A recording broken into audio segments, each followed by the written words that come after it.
নমস্কার বন্ধুরা, আজ আমার গল্পের আসরে আপনাদের সকলকে স্বাগত জানিয়ে শুরু করব আজকের গল্প। আজ আমি শোনাব নৃপেন্দ্রকৃষ্ণ চট্টোপাধ্যায়ের লেখা একটি ছোট গল্প। গল্পটির নাম দক্ষিণ মেরু অভিযান। তো চলুন শুরু করি।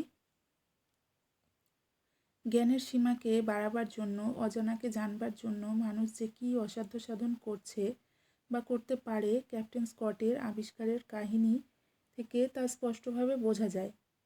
1868 খ্রিস্টাব্দের 5ই জুন ইংল্যান্ডের ডিভনশায়ারের এক গ্রামে স্কট জন্মগ্রহণ করেন। তার পূর্বপুরুষেরা অনেকেই সামুদ্রিক বিভাগে বড় বড় চাকরি করে গিয়েছেন। সমুদ্রের গতি প্রকৃতির প্রতি তার টান নিয়েই তিনি জন্মগ্রহণ করেন। সেই জন্য ছেলেবেলা থেকে তিনি জাহাজে কাজ শিখতে থাকেন। কিশোরকালেই জাহাজের কাজে লেগে সমুদ্রযাত্রা করেন। এই সময় জগতের নানা দেশ থেকে দক্ষিণ মেরু আবিষ্কারের নানা রকম চেষ্টা চলছিল। কোন জাতির লোক আগে গিয়ে সেখানে পৌঁছতে পারে সেই নিয়ে একটা গোপন আকাঙ্ক্ষা সব জাতিরই অন্তরে জমা ছিল। স্কট যখন কমান্ডার হন সেই সময় ইংল্যান্ডের দক্ষিণ মেরু অভিযানের জন্য একটা দল গড়া হচ্ছিল। রয়্যাল জিওগ্রাফিক্যাল সোসাইটি এই অভিযানটির আয়োজন করেছিলেন। একদিন স্কট লন্ডনের পথে বেড়াচ্ছেন, এমন সময় উক্ত সোসাইটির প্রেসিডেন্ট স্যার ক্লেমেন্টস মার্কহামের সঙ্গে তার দেখা। স্যার মার্কহামের সঙ্গে পরামর্শ করে স্কট এই অভিযানের অধিনায়কত্ব গ্রহণ করলেন। 1901 সালের আগস্ট মাসে ডিসকভারি নামক জাহাজে স্কট তার দলবল নিয়ে ইংল্যান্ড থেকে দক্ষিণ মেরুর দিকে যাত্রা করেন। তার সঙ্গে আর একজন খুব বড় নাবিক ছিলেন। তার নাম স্যার আর্নেস্ট স্যাকলটন। দক্ষিণ মেরুকে জগতের সকলের কাছ থেকে লুকিয়ে রাখবার জন্য বিধাতা পুরুষ তার চারিদিকে দুর্লঙ্ঘ বরফের প্রাচীর গড়ে রেখেছেন এবং তার ওপারে জাহাজ নিয়ে আর মানুষ যেতে পারে না। মাঝে মাঝে এই বরফের প্রাচীরে ফাঁক দেখা যায়, বরফ যখন গলতে থাকে। ক্যাপ্টেন স্কট তার দলশুদ্ধ সেই বরফের প্রাচীরের মাঝে এসে উপস্থিত হলেন, কিন্তু বরফের মধ্যে দিয়ে যাওয়ার কোনো পথ না দেখে তিনি ফিরে আসতে বাধ্য হলেন এবং 1902 সালের ফেব্রুয়ারি মাসে কিং এডওয়ার্ড দ্বীপে নোঙর ফেলে রইলেন। তখন দুরন্ত শীত, সমুদ্রের জল জমে বরফ হয়ে গেছে। তারা ঠিক করলেন যে আর কিছুদিন পরে স্লেজে করে যাত্রা করা যাবে। মাস কয়েক কাটিয়ে 1902 সালের নভেম্বর মাসে স্লেজ যাত্রার সমস্ত আয়োজন শুরু হয়ে গেল। ঠিক হলো যে স্কট, স্যাকলটন ও উইলসন মাত্র এই 3 জনে যাত্রা করবেন এবং সঙ্গে 19টা কুকুর নেওয়া হবে। যাত্রা শুরু হলো সেই নির্দিষ্ট দেশের দিকে। কিছু দূরে যেতে না যেতে নানা প্রকারের বাধা আসতে লাগলো। ক্রমশ তারা এগোতে লাগলেন। যেখান দিয়ে যান সেখানে এক এক জায়গায় তাঁবু ফেলে খাবার রেখে যান এবং প্রত্যেক তাঁবুর উপর একটা করে পতাকা গুঁজে রাখেন, কারণ ফেরবার সময় যখন খাবার দরকার হবে তখন এই তাঁবু থেকেই তা পাওয়া যাবে এবং ফেরবার পথেরও নিশানা হবে। সমস্ত নভেম্বর আর ডিসেম্বর মাস তারা সেই বরফের মধ্যে দিয়ে ধীরে ধীরে অগ্রসর হলেন।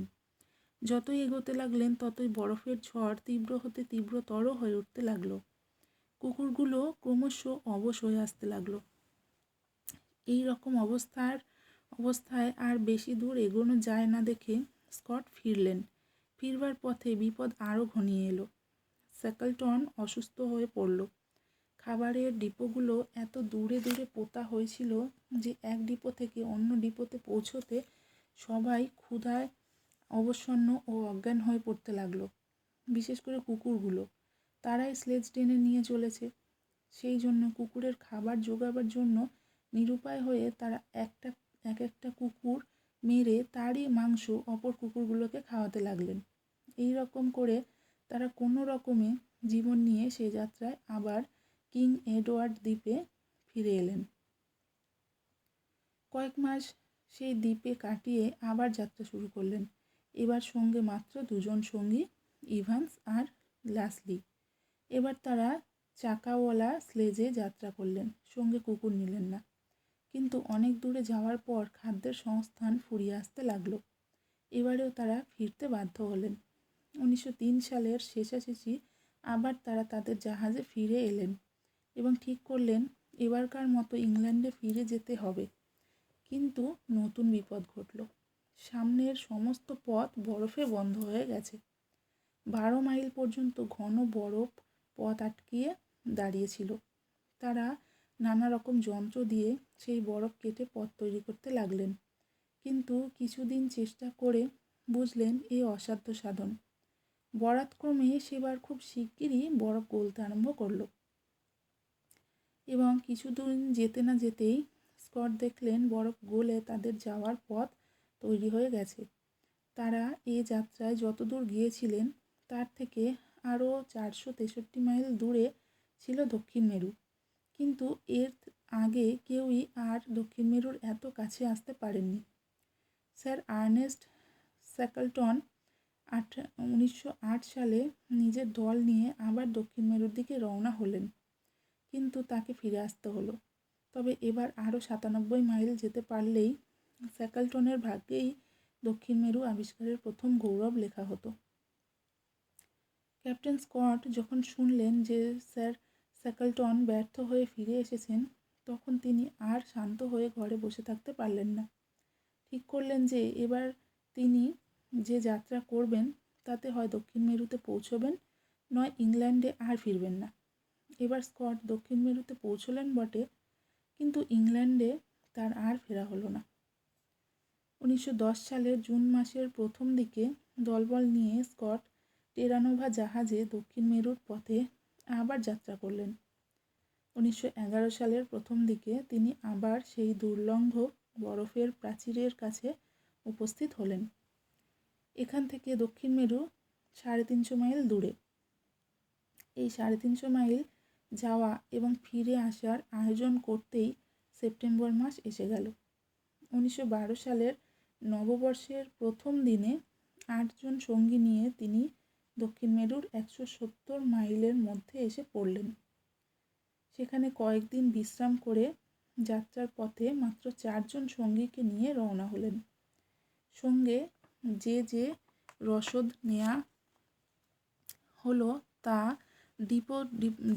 ডিপোতে জমা রেখে তারা ক্রমশ দক্ষিণ মেরুর দিকে এগিয়ে চলতে লাগলেন এবং পথে কোনো বিশেষ বিপদের মধ্যে না পড়ে তারা 18 জানুয়ারি 1912 সাল তাদের জীবনের ঈপ্সিত দেশ দক্ষিণ মেরুতে এসে উপস্থিত হলেন। কিন্তু অত্যন্ত দুঃখের বিষয় যে ক্যাপ্টেন স্কট সেখানে উপস্থিত হয়েই দেখেন যে যেখানে তারা তাদের দেশের পতাকা প্রথমে পুঁতবেন বলে ভেবেছিলেন, সেখানে নরওয়ে দেশের পতাকা উড়ছে। তাদের কয়েক সপ্তাহ আগে নরওয়ের বিখ্যাত আবিষ্কারক আমুন্ড সেন দক্ষিণ মেরুর প্রথম আবিষ্কর্তার গৌরব অর্জন করে চলে গেছেন। সেই জনমানবহীন অনন্ত তুষারের দেশে নরওয়ের পতাকা আর কাষ্ঠফলকে আমুন্ড সেনের নাম তার বিজয় বার্তা ঘোষণা করছে। এবার ফেরবার পালা। যাওয়ার সময় তখন কোনো বিপদ হয়নি, কিন্তু ফেরবার মুখে পথে পথে ভয়াবহ বিপদ এসে বাধা দিতে লাগলো। হাওয়া আর বয় না, তার জায়গায় বয় জমাট বরফের কণা। দিনের পর দিন আকাশ পৃথিবী কিছুই দেখা যায় না, শুধু বরফের বৃষ্টি। সেই ভয়াবহ অবস্থার মধ্যে দিয়ে শ্বাসরুদ্ধ অবস্থায় 5 জন লোক চলেছে। পথের দিশা অনন্ত তুষারপাতের মধ্যে হারিয়ে গেছে। অনাহারে সর্বশরীর অবসন্ন। একদিন সেই অবস্থায় ইভান্স পড়ে গেলেন, আর উঠলেন না। শুভ্র তুষার এসে তার মৃতদেহের উপর কবর রচনা করল। তুষারপাত প্রতিদিন বেড়ে চলতে লাগলো। অবশেষে তারা একটি ডিপোতে এসে উপস্থিত হলেন। এরপর ক্যাপ্টেন ওটস এক রাত্রে বাইরে গেলেন, কিন্তু আর ফিরলেন না। সেই ভয়াবহ অবস্থার মধ্যে দিয়ে অবশিষ্ট 2 জন সঙ্গীকে নিয়ে স্কট অগ্রসর হতে লাগলেন। অবশেষে অবসন্ন দেহে নিরুপায় হয়ে তাদের সঙ্গে যে তাঁবু ছিল সেই তাঁবু খাটিয়ে তার ভিতরে ঢুকলেন তারা তখন ভালো রকমই জানতেন যে এই তাঁবুই তাদের কবর। পাশের সঙ্গীর তখন মৃত্যুশ্বাস উপস্থিত। মৃত্যুর হিমস্পর্শে তখন ক্যাপ্টেন স্কটেরও সর্ব অঙ্গ শিথিল হয়ে আসছে। সেই মৃত্যুর অব্যবহৃত পূর্বক্ষণে তিনি তার ডায়েরির শেষ পাতা লেখেন, গত 1 মাস আমরা যে কষ্ট পেয়েছি আমি ভাবতে পারি না কোনো মানুষ কোনো দিন সেরকম কষ্ট সহ্য করেছে কিনা। তবু আজ ভাগ্যের বিরুদ্ধে আমার কোনো নালিশ নেই। যা পেয়েছি তা মাথা পেতে গ্রহণ করেছি। যদি আমরা বেঁচে থাকতে পারতাম তাহলে সমস্ত ইংল্যান্ড শুনতে পেত যে ইংল্যান্ডের গৌরবের জন্য তার কয়েকজন সন্তান কি কষ্টই না সহ্য করেছে। আমাদের এই মৃতদেহ আর আমার এই লেখা হয়তো জগতে একদিন সে কাহিনীর সাক্ষ্য দেবে। ক্যাপ্টেন স্কটকে যারা খুঁজতে গিয়েছিলেন তারা তার মৃতদেহের সঙ্গে তার ডায়েরিও পান। গল্প শেষ। কেমন লাগলো গল্পটা? ভালো লাগলে অবশ্যই আমাকে কমেন্ট করে জানাবেন। আর গল্প পাঠ ভালো লাগলে একটা লাইক করতে ভুলবেন না। এতক্ষণ আমার গল্পটা শোনার জন্য আপনাদের সকলকে অসংখ্য ধন্যবাদ। সকলে ভালো থাকবেন। শুভরাত্রি।